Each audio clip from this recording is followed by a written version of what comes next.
Jeg hedder Ulla Dan. Jeg er sekretariatschef i Center for Kirkegård, og vi står her foran Østre Kapel på Vestre Kirkegård, som er en del af Center for Kirkegård. Vi har gang i et eksperiment, hvor vi egentlig gerne vil have noget at vide om, hvad er kirkegårdsbrugernes behov.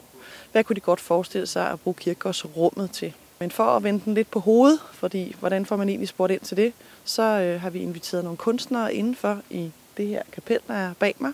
Og de har så gennem deres egne fortællinger kunne give os noget mere viden om, jamen hvad kunne man egentlig forestille sig at bruge kirkegårdsrummet til? Vi har brugt det som refugie, hvor vi har kunnet trække os væk fra hverdagen og kunne fordybe os i nogle kunstneriske tanker ud fra sådan nogle performative strategier.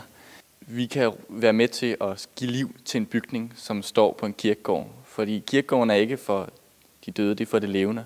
Og ved at vi kommer her og giver aktivitet, så åbner vi også op for et rum, som de levende, dem som bruger kirkegården, ikke har kunnet være med i før. De ville jo rigtig gerne vide, hvad vi ville have ud af det, hvordan vi ville organisere det. Og der havde vi simpelthen lovet hinanden ved det første møde. Vi sætter os på hænderne og siger, I får 5 nøgler, I må selv finde ud af, hvordan I vil organisere det her. Vi er sikre på, at der kommer noget rigtig godt ud af det. Sæt i gang. Det har givet en enorm stor frihed, og det er også det, som vi kan se, at det udmønter sig i. En masse forskellige retninger og en masse forskellige tanker. Og det havde ikke været det samme, hvis vi ikke havde fået nøgler, og vi ikke havde fået frihed. Det er en lidt anderledes vej. En vej, vi egentlig slet ikke havde tænkt os, men vi forventer os egentlig rigtig meget ud af, at der kan komme nogle ting frem, som vi ellers aldrig nogensinde ville have fået at vide. Nogle vil jo sige sådan, Center for Kirkegård, det må da være det mest rent udsagt dødssyge sted at arbejde. Og det er jo klart, at vores primære kunder, det er pårørende, der kommer. Det er jo samtidig med også et rum for alle. Det er et rum, hvor pårørende kan gå hen og mindes de afdøde, deres familie.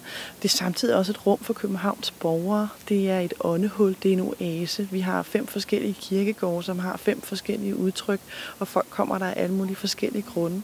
Og det er jeg faktisk sikker på, at det her eksperiment også kan være med til at binde endnu bedre sammen.